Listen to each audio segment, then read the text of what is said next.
Ассалаумағалейкум қазақ елі, мейрам құтты болсын.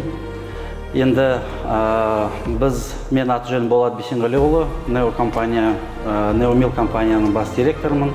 Біз осы 2 ай бұрын Алматы облысында